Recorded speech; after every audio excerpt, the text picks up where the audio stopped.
Bismillahirrahmanirrahim. Assalamualaikum warahmatullahi wabarakatuh. Selamat datang ke video reaction Muzammil Media buat kali yang pertama. Eh. Jadi insya-Allah saya akan mereview, saya akan react pada satu video yang mana uh, telah bangkit satu isu berkaitan dengan pemansuhan subjek agama di dalam universiti. Suka saya ingatkan bahawasanya agama adalah tunggak ataupun kita sebut core bagi sesuatu kehidupan, yang mana core itu akan memastikan seluruh sistem berjalan dengan betul.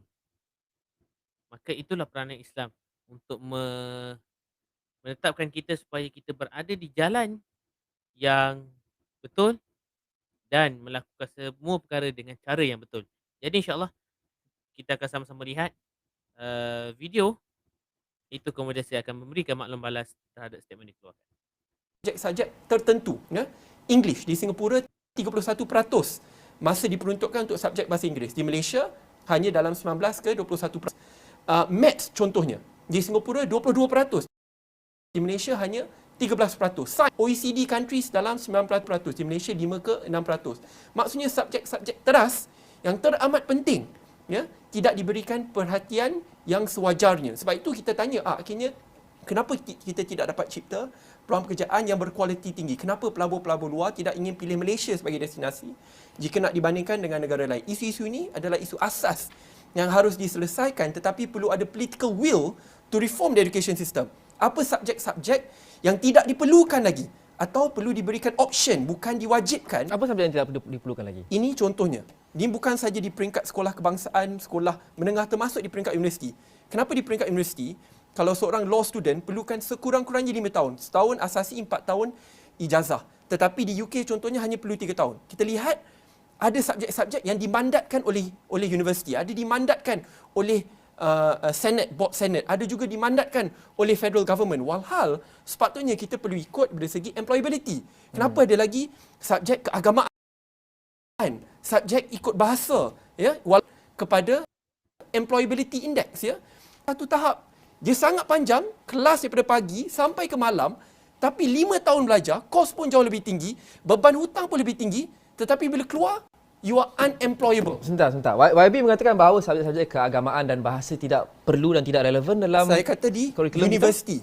Di universiti khususnya.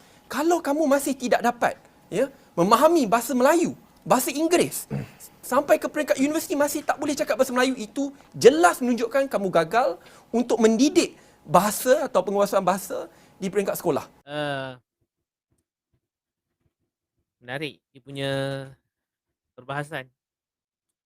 Jadi antara yang dibangkitkan dalam dialog itu adalah, yang pertamanya adalah berkaitan dengan uh,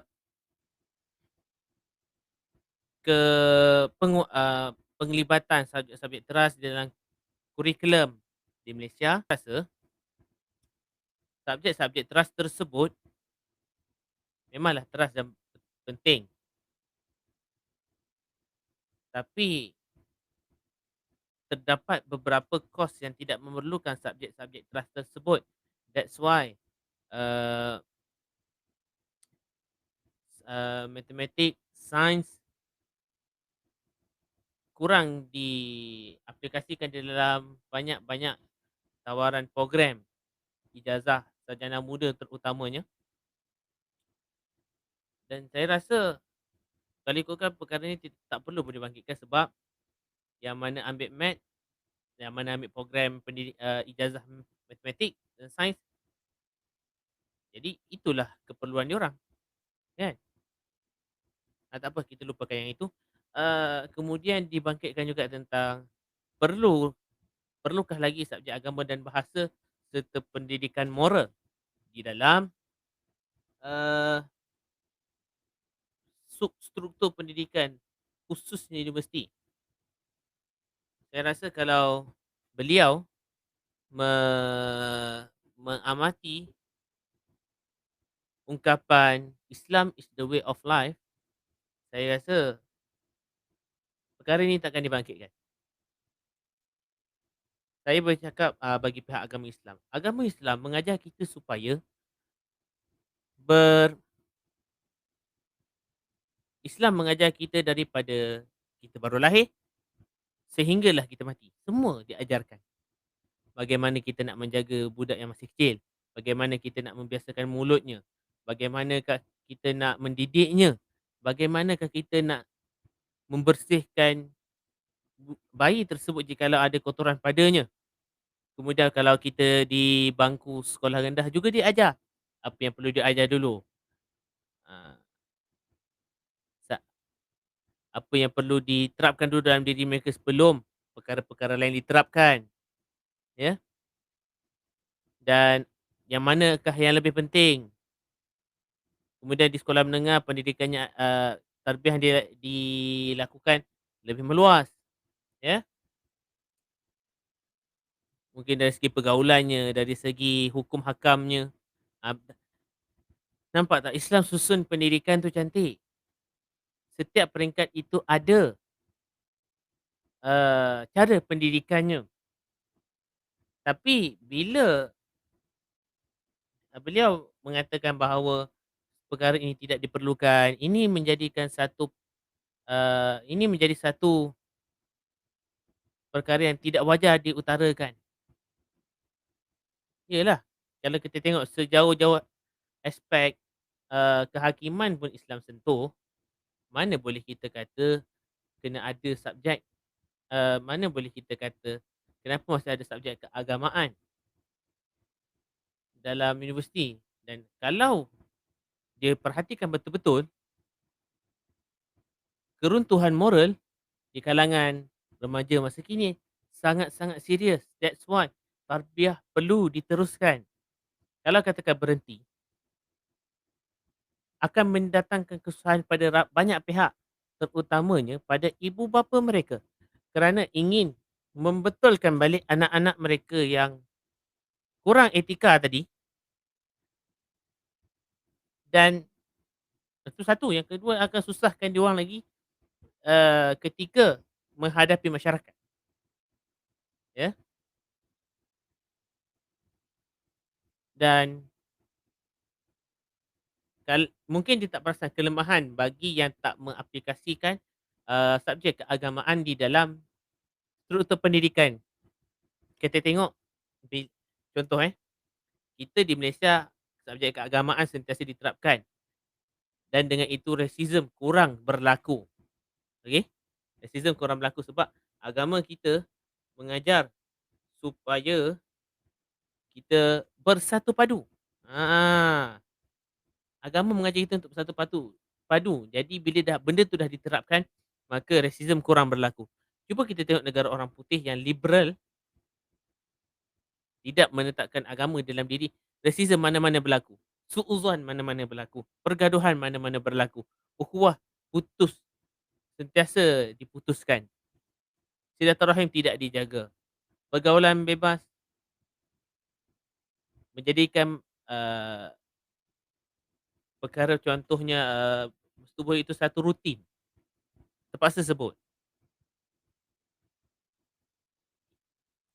Nampak tak jauh jurang je kat situ. Walaupun kita berlaku juga perkara-perkara tersebut, tapi disebabkan agama yang diterapkan di dalam diri mereka, menyebabkan perkara sejelek itu tidak menyerlah. Ha, jadi saya harap beliau memikirkan semula apa yang telah dilontarkan dan moga-moga beliau mendapat hidayah. Kemudian tentang bahasa. Bahasa ini adalah jati diri sesebuah bangsa. Amat malang bagi sesuatu bangsa jikalau uh, entiti bangsa tersebut tidak memahami bahasanya sendiri. Berapa ramai je yang memahami syair-syair yang Melayu dia tulis, yang telah tertulis berkurun lamanya. Berapa orang yang faham? Dan kalau kita lihat balik pendidikan bahasa ni, setiap level itu berbeza pendidikan bahasanya. Berbeza pendidikan bahasanya. Mungkin di sekolah rendah akan belajar sekadar tata bahasa simple. Kemudian di bangku sekolah menengah, semakin detail pendidikan bahasa yang diberikan. Kemudian di universiti semakin detail lagi. mungkin diselitkan sedikit sastra dan sebagainya. Ini menunjukkan bahawasanya setiap level lain dan setiap peringkat itu ada ilmu baru yang boleh kita ambil. Kalau dia perasanlah. Jadi perkara-perkara yang dibangkitkan ini adalah perkara-perkara yang boleh dijadikan satu, entah saya tak tahu nak cakap macam mana dah. Benda tu macam dah a part of life. Agama, bahasa. Macam mana nak cakap kalau tak belajar bahasa? Macam mana kita nak bercakap macam YB bercakap kalau kita tak belajar bahasa? Tak semua orang boleh bercakap macam YB bercakap, kan? Jadi, sekali lagi saya berharap dan sama-sama kita mengambil perkara ini dengan serius. Yang pertama, setiap perkara itu ada pengkhususannya, setiap pengkhususan itu ada tingkatan-tingkatan ada yang perlu dipenuhi. Maksud saya setiap program pelajaran itu ada yang diperlukan dan ada yang tidak. Kemudian agama. Yang kedua adalah agama. Agama adalah the way of life yang mana dia meliputi semua perkara dan oleh sebab terutamanya etika dan akhlak dan khususnya bidang yang diduduk tu, politik tu. Dengan agama itulah yang kita akan membawa apa yang kita duduk di dalamnya itu ke jalan yang baik. Dan yang terakhir, bahasa merupakan jati diri sesebuah bangsa. Jikalau bahasa dilupakan, dikhawatiri nilai-nilai yang ada dalam bahasa tersebut turut sama terhakis sedikit demi sedikit dan kemudian kita akan menjadi bangsa yang tidak bertamadun. Mudah-mudahan reaksi saya kali ini memberikan manfaat kepada semua.